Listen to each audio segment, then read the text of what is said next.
Anem a començar en unes paraules que va dir una companya nostra que pertanyia al comitè d'empresa de l'època, i el primer que volem fer és un recordatori, un homenatge a tots els membres del comitè d'empresa de fa 10 anys, perquè van lluitar molt dur i van haver de viure un moment molt difícil que van viure tots, però ells també en primera persona. Així que comencem amb unes paraules seues com a homenatge. Què som com a poble si depareixem de panorama mediàtic? Què som si no parlem en valencià? Si no exhibim la nostra llengua, la nostra cultura, el nostre esport, els nostres pobles? Què som?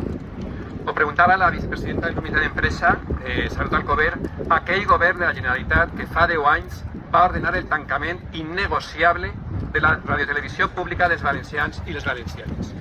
Aquell Consell, presidit per Alberto Fabra, que la nit del 29 de novembre de 2013 va decidir unilateralment que foren menys com a poble. Desmuntem avui algunes de les seues mentides. N'hi havia alternatives al tancament? Sí.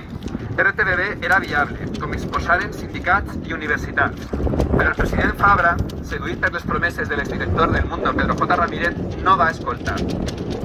Innegociable, va contestar. I així va tancar una empresa pública que no era seua, sinó de tots i de totes.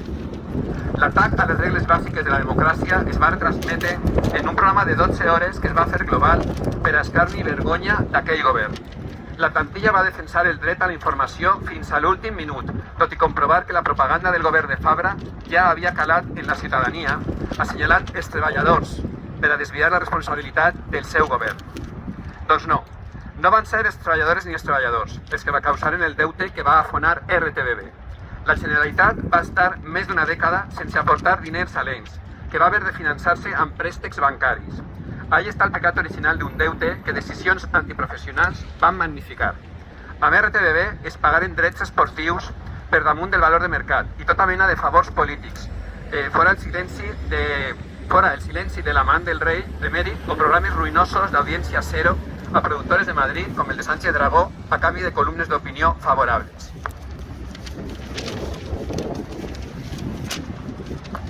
Tots des d'una direcció de comissaris polítics que va esprendre l'empresa en benefici propi. Recordem que si no la cèlebre màfia que va lucrar-se amb la visita del papa i que comandava el mateix director de l'empresa, Pedro García, o l'assetjament sexual del cap de personal Vicente Sanz. Ho tornem a dir i ho direm 1000 vegades. Els treballadors i les treballadores no foren els culpables. Els treballadors i les treballadores no són els culpables.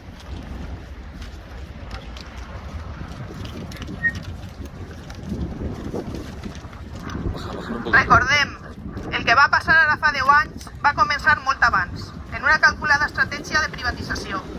Vengueren més programes que millor funcionaven i que més ingressos per publicitat donaven. Enriquiren empreses no sempre vinculades al sector audiovisual, no sempre vinculades amb la comunitat valenciana i no sempre vinculades amb propietaris innocents. Just abans del tancament ja s'havien repartit tot el pastís, adjudicant les franges de la graella de Canal 9 a empreses amigues, algunes creades ad hoc per a l'ocasió. Però en el camí entropeçàrem amb l'oposició de la plantilla, que reclamava i reclama un servei públic en valencià i de qualitat, que podia reclamar els seus drets davant de la ingerència en les seues funcions de mans privades. Era precís cancel·lar aquesta amenaça i ho van fer en 2 fronts, jurídicament amb un ero bananero i políticament amb un mantra. Canal 9 té més treballadors que Telecinco i Antena 3. Mentida! Canal 9 té una plantilla desmesurada. Mentida! Canal 9 tenia 4 canals de televisió i 2 de ràdio. I abans de l'ero d'extinció quedaven poc més de 900 persones per abastir-los.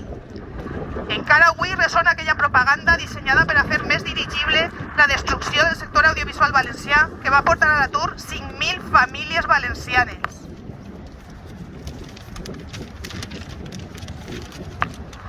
Aquella plantilla injustament insultada, que curiosament al minut següent al despatxament va nodrir a preu de ganga les principals televisions i ràdios d'Espanya o que n'ha fabricat desenes d'audiovisuals premiats com a prova del que podia haver sigut l'empresa pública.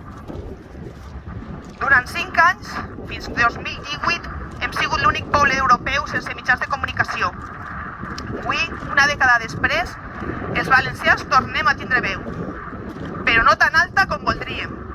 A Punt Media és la radiotelevisió pública amb menys pressupost per habitant d'Espanya i té una plantilla insuficient, malgrat tindre externalitzada la major part de la programació. Tot això és capaç de produir informatius dignes i retransmissions i programes xicotets, però molt propers, com destaquen els consells del Consell d'Informatius i la Ciutadania. Tanmateix, noves amenaces sobrevolen l'empresa pública.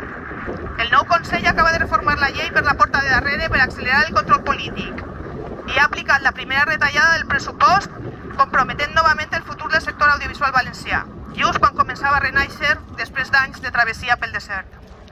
Decisions que evoquen les errades d'aquell Consell d'Alberto Fabra, que, empoderat per l'expectativa del ser algú a Madrid, va acabar perdent les eleccions autonòmiques.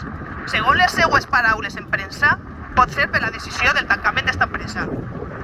Qui no té memòria està condemnat a repetir la història. Per això, en record de la plantilla de Radiotelevisió Valenciana, en defensa del futur d'Apunt, en suport del sector audiovisual, en auxili dels drets de la societat valenciana a la llibertat informativa, diguem una vegada més... Els treballadors no som els culpables. Radiotelevisió pública sempre. En valencià, de qualitat i fora de control polític. Seguim i seguirem.